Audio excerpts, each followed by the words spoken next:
नहमदुहु व नुसल्ली अला रसूलिहिल करीम। सबसे पहले तो मैं माज़रत ख़्वाह हूँ कि आपको इतना इंतज़ार करना पड़ा है हमारी मसरूफ़ियात की वजह से, और शुक्रगुज़ार भी हूँ आप तशरीफ़ लाए हैं और आपकी वसातत से मुझे अपनी बात कौम तक पहुँचाने का मौका मिल रहा है। आज हमारी पार्लिमानी पार्टी का इजलास हुआ। कौमी असम्बली और सेनेट के अरकान ने उसमें शिरकत की, और ये जो आजकल 27वीं तरमीम की बहस चल रही है, ताकि हम भी ज़रा सर जोड़ के बैठें, सोचें, लेकिन बात फिर वही सामने आई कि अब तक कोई मसवदा इस हवाले से मंजर आम पे नहीं आया हुकूमत की तरफ से, तो हम उनकी जुज़ियात पर तो बहस नहीं कर सकते। कोई चीज़ सामने आएगी तो उसके बाद फिर उसकी जुज़ियात पर भी हम बात कर सकेंगे। कुछ चीज़ें हमने उसूली तौर पर तय की हैं। सबसे पहली बात यह है कि 26वीं तरमीम में हुकूमत जहाँ 35 शिकों से दस्तबरदार हुई थी, जिन शिकों से वो दस्तबरदार हुई थी, अगर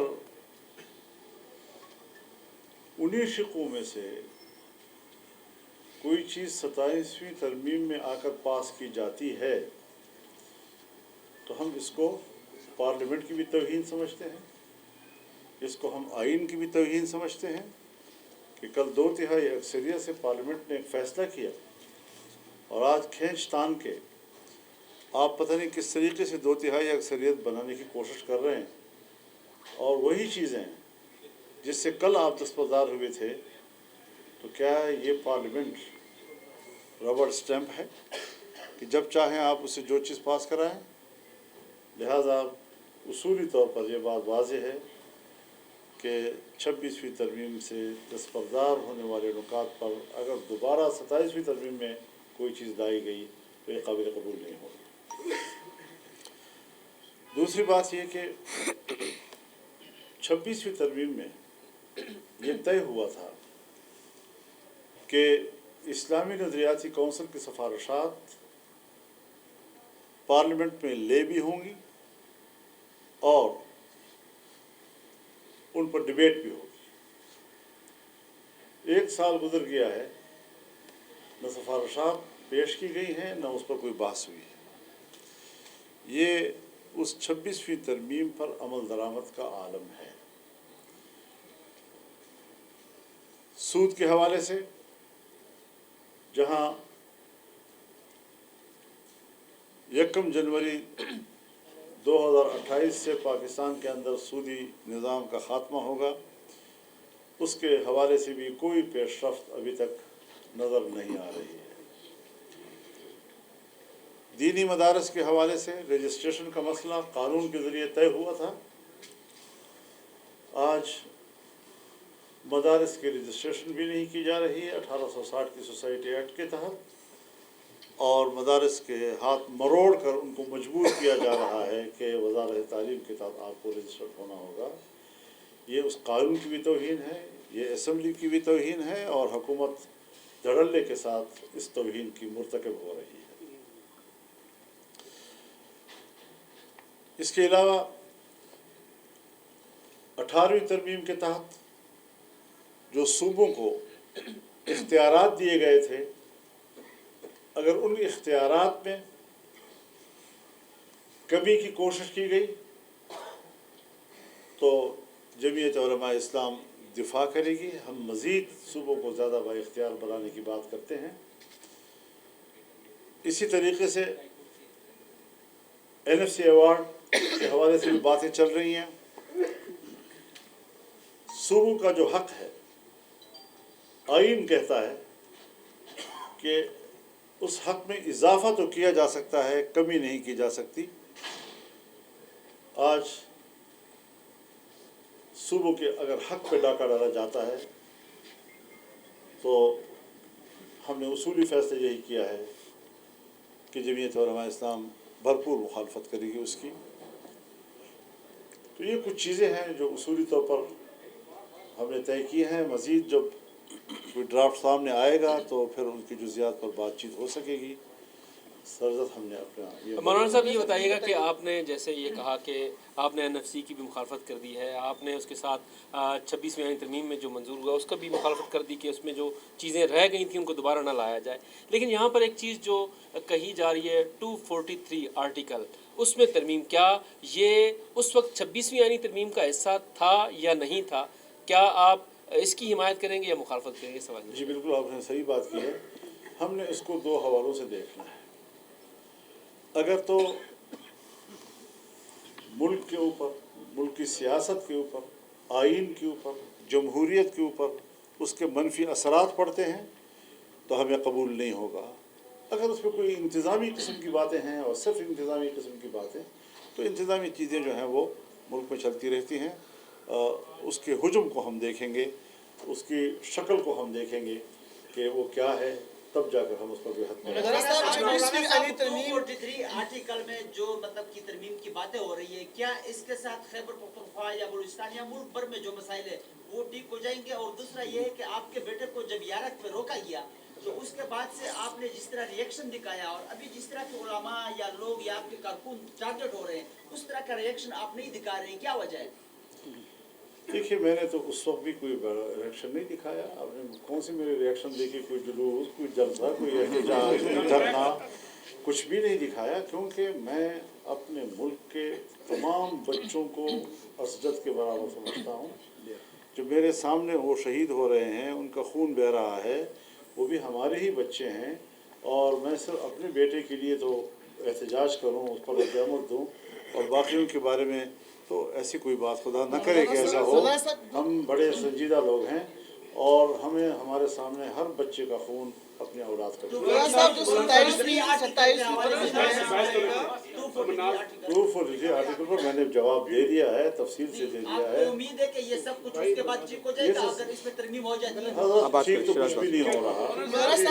जब ठीक करने की बात आएगी तो जब तक हम इज्तिमाई सोच पैदा नहीं करेंगे और सिर्फ एक इदारे के कोई सोच वही हाकिमियत करेगी, तो मेरे ख्याल में पार्लियामेंट से पूछना चाहिए, हमारे पार्लियामेंट की जो सिक्योरिटी कमेटी है उसको बिठाना चाहिए, तमाम स्टेक होल्डर्स को बिठाना चाहिए और एक इज्तिमाई कौमी राय जो है उस पर ये बता दें कि इस वक्त जो अपोजिशन की बड़ी जमात है वो आपसे पैदर पे आपसे मुतवातिर मुलाकात हुई और एक बार फिर आपकी वर्किंग रिलेशनशिप कायम हो गई है। उन्होंने एक आज असूली बयानिया ये जारी किया है कि हमारी पार्लिमानी पार्टी ने ये फैसला किया है कि ये जो है ना, ये सिस्टम, ये सारा का सारा फेक है, ये असम्बली फेक है और इस असम्बली को मैंडेट ही नहीं है कि इतनी बड़ी जोहरी तब्दीली कर दे आइन में। आप इस बारे में? मेरे ख्याल में मैं उसकी तायद करूँगा, इसलिए कि ये एक अवाम की नुमाइंदा तो हमने कभी नहीं कहा उसको।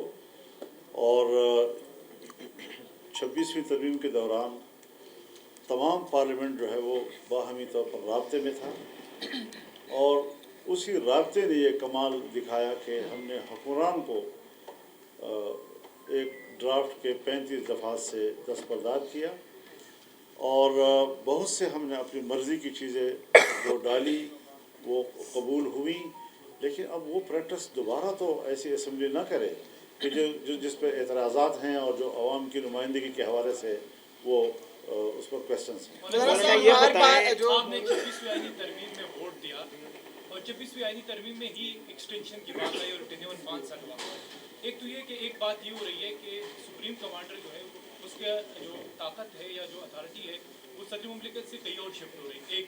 और दूसरी चीज़ ये कि आप नहीं समझते, आपने भी उस एक्सटेंशन में हिस्सा लिया कि अगर एक बंदे को एक्सटेंशन मिलती है तो पीछे सैकड़ों अफसरान मुतासर होते हैं और ये तासुर भी आता है कि शायद एक बंदा जो है वो कॉम्पिटेंट है, बाकी इदारे में से लोग नहीं है जो इस इदारे को जो है वो उसकी लीडरशिप कर सके। तो आप नहीं समझते कि इससे पामाली भी होती है और ये तासुर भी सामने आता है? मेरे ख्याल में हमें एक तवी और फितरी किस्म का निज़ाम बनाना चाहिए। غیر طبی اور غیر فطری قسم کے جو ہم قوانین بناتے ہیں، سوسائٹی کل اس کو قبول نہیں کرتی، سیاسی ماحول اس کو قبول نہیں کرتا، تو ہمیں اپنی طاقت کا ناجائز فائدہ نہیں اٹھانا چاہیے۔ اچھا مولانا یہ بتائیں، مولانا یہ 26ویں آئینی ترمیم میں ختم کر دی گئی، جو 35 شرعیں ختم کر دی گئی تھی، اس میں سے کچھ دوبارہ جس طرح آپ نے کہا کہ ایڈ کیے جا رہے ہیں، تو آپ سمجھتے ہیں کہ 26ویں آئینی ترمیم میں ان کا ساتھ دے کر آپ نے غلطی کی، اور اگر غلطی کی تو بار بار ان پہ ٹرسٹ کیوں وہ کر رہے ہیں؟ بات تو سنو خدا کے بندے، ہم نے کہا ہے کہ ہم نے ان کا ساتھ نہیں دیا، ان کو دستبردار کیا، جب ہماری مرضی کا بنا تو ہم نے تب جا کر ووٹ وہی دیا۔ شرعیں دوبارہ ایڈ ہو رہی ہیں۔ تو اب اگر وہ دوبارہ لائیں گے تو ایک دفعہ دستبردار ہونے کے بعد جب دوبارہ لائیں گے تو ہم پھر مخالفت اچھا کریں گے۔ مولانا یہ بتائیں، مولانا یہ بتائیں، اہم معاملہ 27 آئینی ترمیم کا ہے، اتنا ہی اہم معاملہ افغانستان اور پاکستان کے مذاکرات کا ہے۔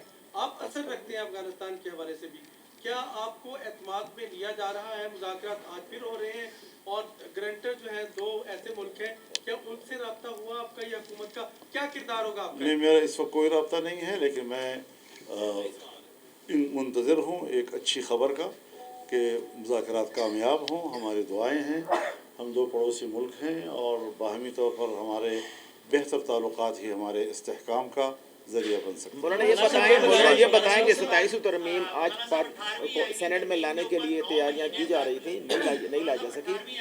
ایک موقع پر کہ جب یہ ترمیم پارلیمنٹ میں لائی جا رہی ہے اور اس کے مسودے کے بارے میں ایک ابہام ہے، سامنے نہیں آ رہا، آپ کیا سمجھتے ہیں کہ یہ مسودہ کیا حکومت کے پاس نہیں ہے، اتحادی جماعتوں کے پاس نہیں ہے، یا جن لوگوں نے آپ سے ملاقاتیں کی ہیں ان کا اس بارے میں کیا خیال تھا، اور یہ پھر مسودہ ہے کہاں پر؟ اب یہ تو مجھ سے نہ پوچھیں، یہ تو میرے سے پوچھنے کا سوال نہیں ہے کہ ہے بھی اور نہیں بھی ہے، کہاں پر ہے، کس کے ہاتھ میں ہے، کہاں سے ہوتے ہوئے ہمارے پاس پہنچے گا، یہ تو سارے سوالات وہ ہیں کہ جو کہاں کہ مجھ سے متعلق نہیں ہے۔ بنگلہ دیش کے دورے کے متعلق بتائیں، بنگلہ دیش کا دورہ جو آپ کرنے جا رہے ہیں اس میں کہا یہ جا رہا ہے کہ آپ کو سارک اسٹیکر نہیں دیا جا رہا، ویزا نہیں لگایا جا رہا حکومت کی طرف سے کوئی، تو اس پر کیا کیا؟ مجھے کچھ اطلاعات ملی تھی کہ مجھے اجازت نہیں دی جا رہی، لیکن دیکھتے ہیں ابھی فی الحال تو دن ہے ابھی ہم۔ سر فیصل مولانا صاحب نے آپ سے ملاقات کی تھی، پہلے تو یہ بتائیں کہ وہ کس کا پیغام لے کے آئے تھے، اور دوسرا یہ ہے کہ اگر ان کے پاس یہ مسودہ نہیں ہے تو کون دیکھا وہ میں گیا تھا ان کی دعوت پہ کراچی میں، ان کے گھر پروکسی طور پر وہ میرے گھر تشریف لے آئے، بہت مہربانی، ہمیں عزت دی انہوں نے۔ اس کے علاوہ کوئی